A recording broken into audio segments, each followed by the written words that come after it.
Alrighty, ladies and gentlemen, as always, let me know if video and audio quality is good, and let's get into this match. So as you can see up on the screen, we have Katam with the Warriors of Chaos taking on Noob for Life with the Lizardmen, round one of their best of three in today's tournament. Now, Deadly Bunny, it's good to see ya. PE Mirror round one, hell yeah. Hey, it's just on there, you don't need a Pixter River if you don't want it.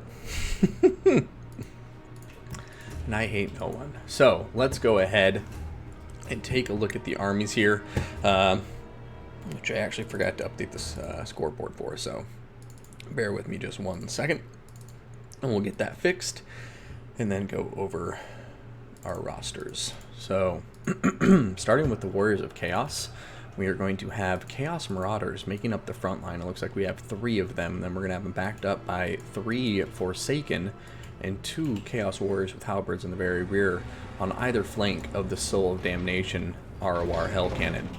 Up in the air we do see a couple of feral Chaos Manticores on either flank, and down on the ground Archaon the Everchosen.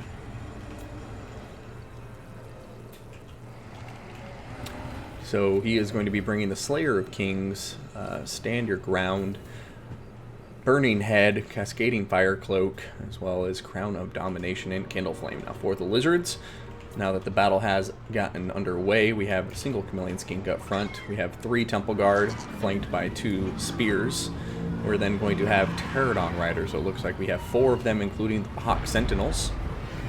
And then for the monsters and leadership, we have 2 Feral Stegodons and a Salon Mage Priest of Life.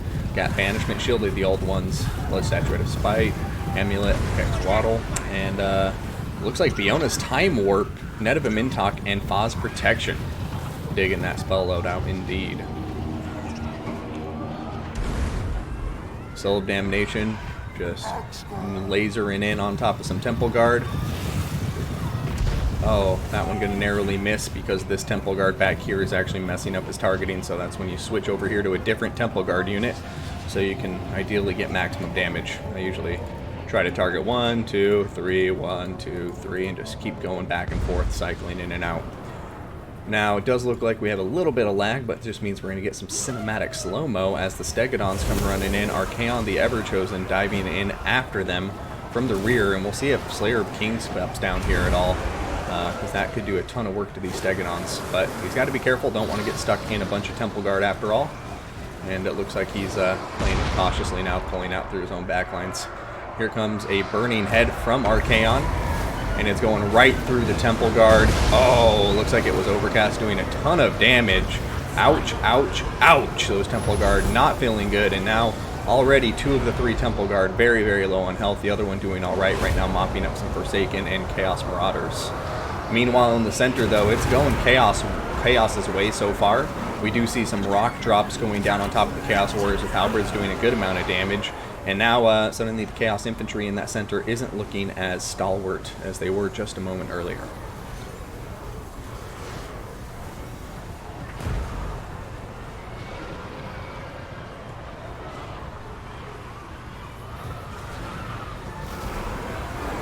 Soul of Damnation not getting a very good hit off of there. Banishment going through, doing a good bit of damage right now.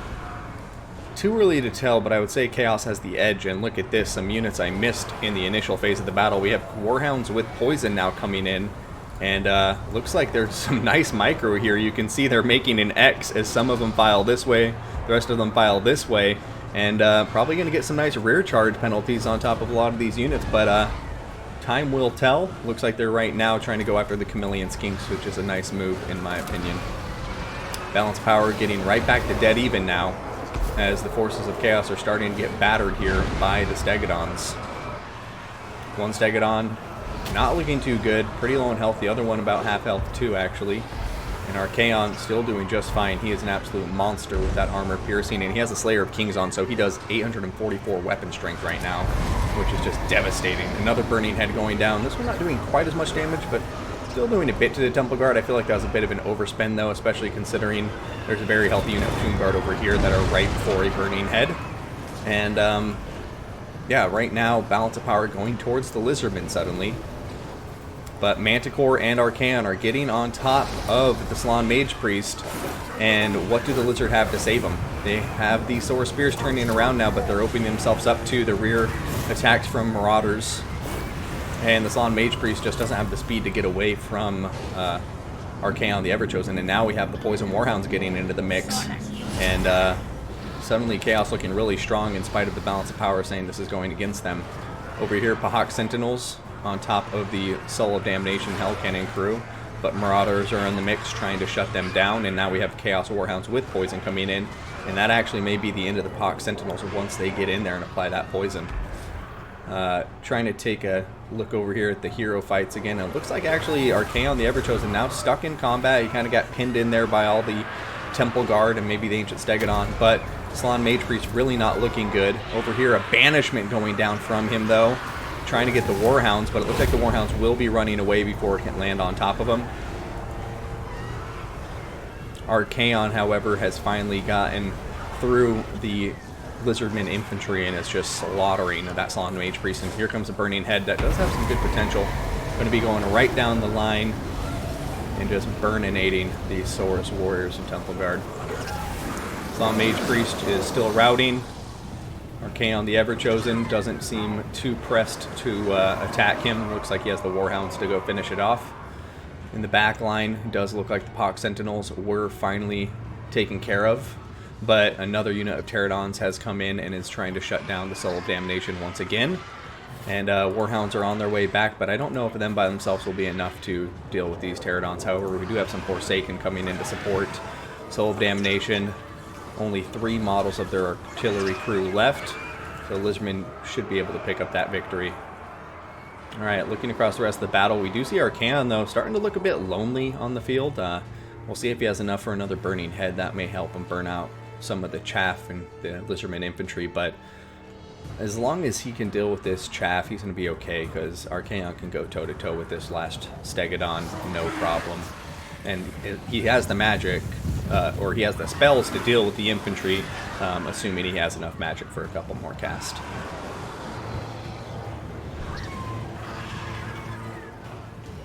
Yeah, Al on those hounds did have a beautiful maneuver from versus the Chaos there. Archaon, oh no, getting low on leadership right now. He's trying to get out of there. Chameleon Skinks are probably going to come in here and apply some poison. It looks like they already did, actually. And now he's trying to regroup with the rest of his Chaos forces right now. Looks like he's going to be able to successfully do so, and they're going after these Pterodon Riders. Alright, taking stock of the rosters on the battlefield. Looks like we have a very tattered Feral Manticore over here, but still going to be useful. That applies some terror for the forces of Chaos. He has both of his infantry units now going in. We'll see if he's doing that sacrifice for a Burning Head or not, but right now it does look like he's just popping stand or die, the Slayer of Kings, and look at that weapon strength back to 844, smashing that Stegodon. It does not stand a chance against Archaon, especially with Slayer of Kings, when he is just dishing out such crazy damage on every hit. And that looks like it's going to be the straw that breaks the camel's back, and the Lizardmen are going to be sent packing from here. Or will they? Yeah, they will.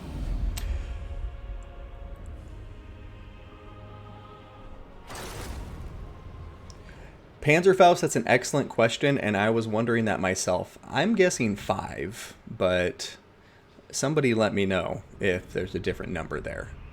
I don't think I've ever seen it firing with a less than 5 of its crew left.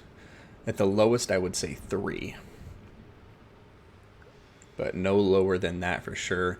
But Archaon, as usual, doing some great work. He's a very powerful melee caster lord combo, and he's actually probably my favorite Chaos Lord as well, so good to see him more recently instead of the Sigvald guy.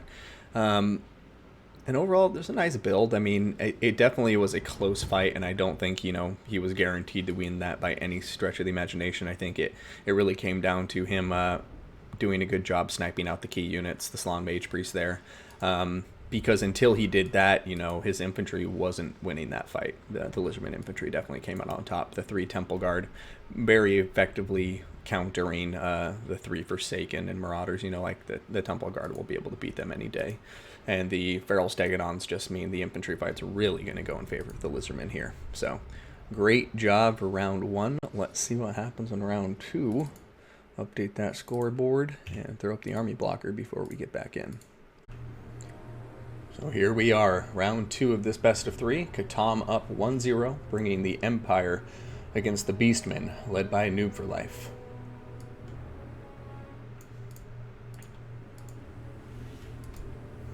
So we're going to go ahead and start with our red player this time, and let's work our way from their right flank to their left flank. So we got 3 Razor Gore Herd. We're going to have Chaos Warhounds with poison. We got the Sons of Goros ROR Centaurs with great weapons. We're going to have 3 regular Centaurs on the field of battle. We then have 3 Ungor Raiders. Very nice, versatile missile unit with stock, as do, which all the Ungor units have, I should say. We also have 1, 2, 3, 4, 5 Ungor here Herd with shields. And then we're going to have what appears to be 1 and 2 just regular old Ungor Herd. So aside from that, we have a hero squad, which will consist of a Bray Shaman and Kazrak the One-Eye. Not the Lord you see too often here, but happy to see him as always. We got the Jagged Dagger, Penumbral Pendulum, and Enfeebling Foe on top of that Bray Shaman. And then we have Kazrak the One-Eye bringing Apocalyptic Vision, the Dark Mail, and of course Primal Fury. So, that's going to round out our Beastmen roster. Now let's take a look at Katam's army, who is currently on match point. Start off, we have an unbreakable front line in the form of 2 Flagellants, the Sigmar Sons. We're then going to have them backed up by Spearmen with shields. Looks like we have 2 on the right flank, 1 on the left flank, and then we're going to have 2 of them in the rear. Also going to be looking at Empire Knights, Knights of the Blazing Sun, and Empire Knights, so it looks like 2 on, so 1 and 1 on either flank. Got 2 Huntsmen in the center for that missile support, a Bright Wizard on foot with Burning Head, Fireball, and Kindle Flame, and then we have Boris Todbringer up in the air with Deadly Onslaught, as well as Midland Runefang for the regeneration, and Blood Roar for -8 leadership because he's on top of the Griffin. So let's see what happens from here, and now the 2 forces are going out to meet each other on the field with the Beastmen pushing their Centaurs wide on the right flank. They won't be able to go toe-to-toe with Empire Knights because of the armor difference, but as long as they keep their distance with their superior speed, they'll be okay. The other huge advantage they have is Centaur units have the perfect vigor, so they never get tired, which is actually very, very big. So the late game with Centaurs, if you can keep them alive, is absolutely devastating for your opponent. Over here, it looks like we have the Empire Knights taking a charge onto the Ungor Herd, but then getting a counter charge in return from some Razor Gore Herd. Looks like they're going to turn around and run before they can take too much damage, though. So Razor Gore might want to pull back before they get rampaged by Huntsmen or counter charged by the Empire Knights, because the Spearmen in front of them are going to tear them to pieces. Over here, 1 unit of Flagellants absolutely devastated. So Beastmen really making a concerted effort to eliminate the Unbreakable units here. Over here, Burning Head going down now. It's going to destroy the Ungor Herd, graze the Razor Gore, but not do too much damage, but still that burnt trait will hurt nonetheless, and it looks like the Razor Gore Herd are rampaged on top of the Spearmen, so that may very well be the end of them. You got the Sigmar Sons taking a Penumbral Pendulum, but not before successfully defeating the center line in combat. Razor Gore Herd and the Ungor Spearmen there routing, I imagine, from the concerted fire or the focused fire of the Huntsman. Over here we do see the Bray Shaman of Shadows, though, getting terror routed. Boris Todbringer on top of him. Centaurs are now being committed to pin him in place, but there's Huntsman fire, so they got to be careful. They have no armor, and the bonus versus large arrows of the Huntsman is going to be devastating. And then we have some Empire Knights now pushing in as well for a big counter charge. So I think Boris is going to be just fine here, and the Beastmen are going to be losing some very key units in the process of trying to chase him down. So over here, Sons of Goros, though, look like they're staying on top of some Empire Knights, but they're also stuck in combat with Spearmen, so they're going to get dragged down very quickly, and that's a shame because these are a very, very valuable unit. And it looks like they're just going to get kind of squandered there on top of the Spearmen. So right now, Noob for Life and Katam looking dead even, but I have to say Noob for Life is starting to run out of tools, at least the way I see it, but I've been proven wrong before, so we'll see what happens. Right now, in the center, though, we're seeing the Empire Knights have successfully dealt with the Centaurs to support Boris. Now, Boris is pretty much in just single combat here with Kazrak the One-Eye. There's some Ungor Spearmen Herd here to support, but it looks like Knights of the Blazing Sun and Empire State troops are winning around this fight, so they should be able to come in and support in just a matter of moments. Right now we do have Spearmen with shields coming out to help the Warrior Priest that I forgot to mention against the Bray Shaman of Shadows. And we're going to be seeing Boris Todbringer come in for a big hit on top of him. Soulfire going to be cast down by the Warrior Priest. Unfortunately, Bray Shaman had already left its radius, so not going to be doing much of anything. In the back line, looks like some Warhounds did get pinched between Spearmen and Empire Knights. And yeah, trying to see what's going to happen from here. But the balance of power is finally starting to go towards Katam and the Empire. So unless the Beastmen get something going pretty quick here, I think they're going to be out of it, especially with the loss of the Bray Shaman and no more magic. It's going to be painful. Oh, and yeah, there he goes for good. Sons of Goros trying to exact some revenge, charging over at the Huntsman.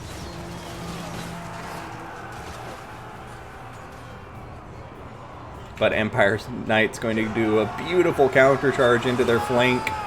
And that's probably going to be the end of the Sons of Goros.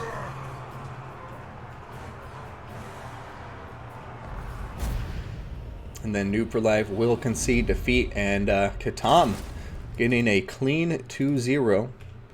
But a very nice best of 3 there. Both of those battles very well played to both players. But Katam just seeming to be on point there. His Knights... his micro for the Knights were very much on point. The Huntsman just really eliminating so many key targets. I like that he had very much a staggered line approach. You know, he sent up his unbreakable units first just to tie units up. And then while the center was holding him with unbreakable units, he was able to win the flank quite convincingly, in my opinion, you know, just by pushing Spearmen up. The Centaurs, I think, could have been utilized a bit better, because they definitely got into a lot of nasty engagements that involved Spearmen and Empire Knights, which is pretty much their worst nightmare, especially those two units combined. So overall, very good series, and congrats to Katam. He'll be proceeding to the next round.